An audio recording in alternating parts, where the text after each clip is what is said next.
मेरा नाम साधना है। मेरी उम्र 38 साल है। मैं शहर में रहती हूँ। मेरे पति का एक बिजनेस है। मेरी एक ही बेटी है जिसका नाम रिया है। रिया अब अपनी पढ़ाई पूरी करके एक अच्छे से बैंक में जॉब करती है। काफी पढ़ी लिखी और सुंदर थी। अब मैं एक अच्छे लड़के की तलाश में थी जिसके साथ मैं रिया की शादी करा सकूं। मुझे मेरी बेटी के लिए नौकरी करता लड़का चाहिए था, क्योंकि वो खुद भी नौकरी करती थी। एक दिन मेरी तलाश पूरी हो गई। मुझे बहुत अच्छा लगा। चल ये तो कहानी शुरू करते हैं। ये कहानी 3 साल पहले की है। रिया की उम्र 22 साल है। रिया की शादी मैंने इसी साल में 5 महीने पहले एक अच्छे नौजवान लड़के से करा दी थी। लड़का नौकरी करता था। वो अच्छा कमा लेता था। वह सरकारी स्कूल में पढ़ाता था और अच्छे स्वभाव का भी था। मुझे वो लड़का काफी अच्छा लगा, तो मैं वह आउट ऑफ कंट्री में ज्यादा रहते थे। बिजनेस के सिलसिले में ज्यादातर दुबई ही रहते थे और हम दोनों माँ बेटी घर में अकेली रहती थी। मैं सरकारी स्कूल की टीचर हूँ। मैं भी अच्छा कमा लेती थी। पैसे की कोई कमी नहीं थी और मेरी बेट के साथ रहने लगे। जब मैं अपनी बेटी का रिश्ता खोज रही थी तो मुझे किसी ने बताया कि एक लड़का मेरी नज़र में है जो बहुत अच्छा खासा नौकरी करता है और उसकी अच्छी तनख्वाह भी है। दिखने में भी बहुत अच्छा है और अकेला ही रहता है। उस लड़के का कोई भी नहीं है, तो मुझे अच्छा लगा। इससे बढ़िया और कुछ भी नहीं हो सकता। जिसका परिवार ही नहीं है, वो आराम से हमारे घर पर मेरी बेटी के साथ रह सकता है। मैंने बिना देरी किए मेरी बेटी रिया और उस लड़के की शादी करवा दी। मेरे दामाद का नाम अजय था। उसकी उम्र लगभग 24 साल है। शादी के बाद मेरी बेटी अपने पति अजय के साथ बहुत खुश थी। मुझे भी देखकर तसल्ली हुई कि दोनों अपनी लाइफ में बहुत खुश रहते हैं और मैं भी खुश थी कि चलो मेरी बेटी अपनी शादीशुदा लाइफ में खुश है।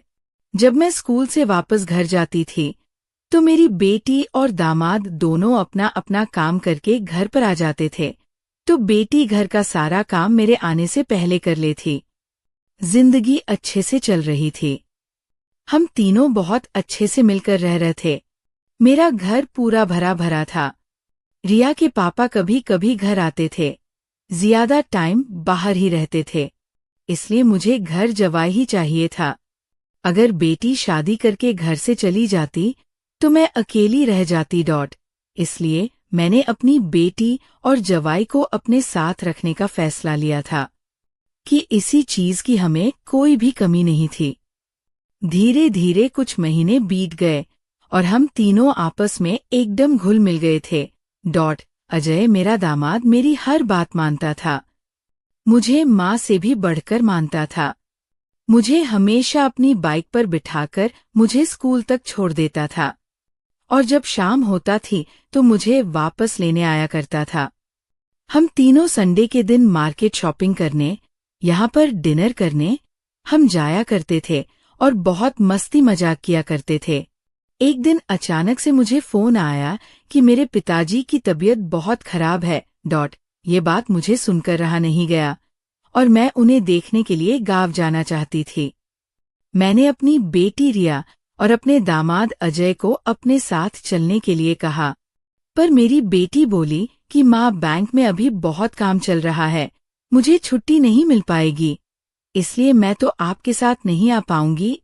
आप अपने साथ अजय को ले जा सकती हो क्योंकि उन्हें छुट्टी मिल सकती है।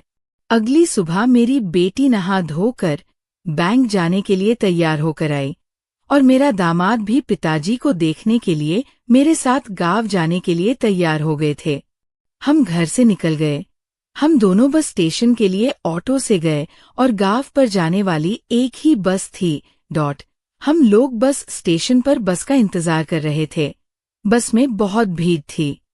अब गाँव के लिए एक ही बस जाती थी।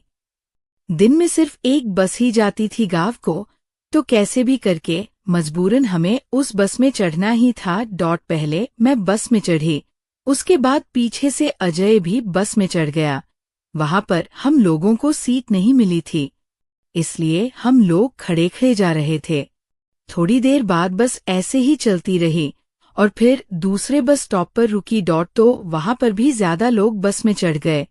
बस बहुत ज्यादा भर गई थी, पर कैसे भी करके गांव तो जाना ही था। बस फिर से चल पड़ी। 5 मिनट बाद मुझे लगा कि मुझे किसी ने धक्का दिया, क्योंकि बस में भीड़ ज्यादा थी।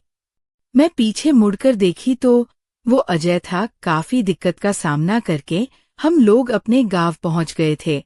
वहां पहुंचने के बाद अपने पिताजी से मिली और अपने भाइया भाभी से भी मिली। हम सब मिलकर बहुत देर तक आपस में बातें भी की। सुबह में अपने घर के लिए वापस निकल गई। जनवरी का महीना था। ठंड बहुत ज्यादा बढ़ गया था। दोनों फिर जाली जाती थी, तो घर में मैं और अजय ही बचते थे। संडे के दिन हम सभी लोग घर पर थे। ठंड ज्यादा थी, इसलिए हम बाहर घूमने नहीं गए और अपने अपने कमरे में ही बैठे रहे। मैं अपने रूम में बैठी थी कि मुझे कुछ देर बाद प्यास लगी और मैं पानी लेने अपने रूम से बाहर निकली। तो मुझे कुछ आवाज सुनाई दी। मैंने देखा कि आवाज मेरी बेटी के कमरे से आ रही थी। जब मैं उसके कमरे के पास गई तो मैंने सुना कि मेरे दामाद जी मेरी बेटी से किसी पेपर पर साइन करवाने की कोशिश कर रहे हैं, लेकिन रिया सिग्नेचर नहीं कर रही थी। रिया ने कहा कि अच्छा अभी रख, तो मैं पढ़कर साइन कर दूंगी। अजय ने कहा कि क्यों तुम्हें मुझे पर विश्वास नहीं है जो तुम पेपर्स को पढ़ना चाहती हो? तो मेरी बेटी ने बिना पढ़े उस पेपर पर साइन कर दिया। मैं कुछ नहीं बोली और चुपचाप किचन में जाकर एक गिलास पानी पिया और फिर से अपने कमरे में जाकर टीवी देखने लगी। मेरे मन में ये बात चुभने लगी कि अजय किस पेपर पर रिया से साइन करवा रहा था। अगली सुबह मेरी बेटी काम पर चली गई, तो मैं अभी नाश्ता करके अपने कमरे में आराम कर रही थी। तभी अचानक मेरी नींद खुली तो मुझे कुछ आवाज सुनाई दी। मैं अपने कमरे से बाहर आई तो मुझे एक लड़की को अजय से बातें करती दिखाई दी। मैंने पूछा, ये कौन है?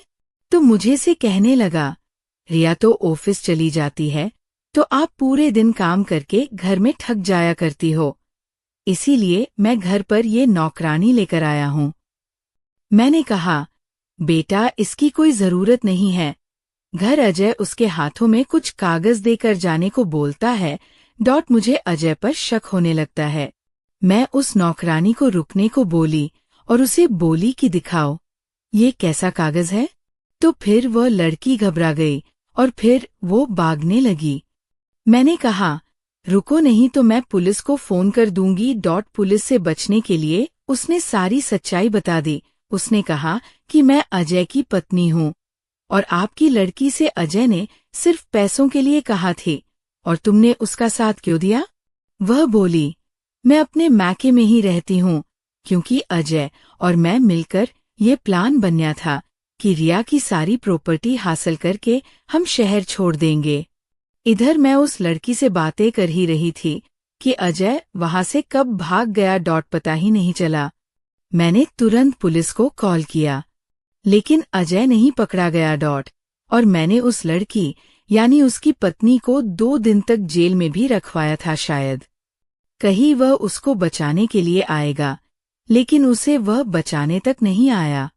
इतना खुदगर्ज लड़का मैंने अपनी जिंदगी में पहली बार देख रही थी। पैसों के लिए उसने 2 मासूम लड़कियों की लाइफ खराब की। शादी दोनों से की और निभाई एक भी नहीं। फिर मेरी बेटी ने कहा कि माँ, इसमें उस लड़की की कोई गलती नहीं है। और गलती जिसकी है वो तो पता ही है।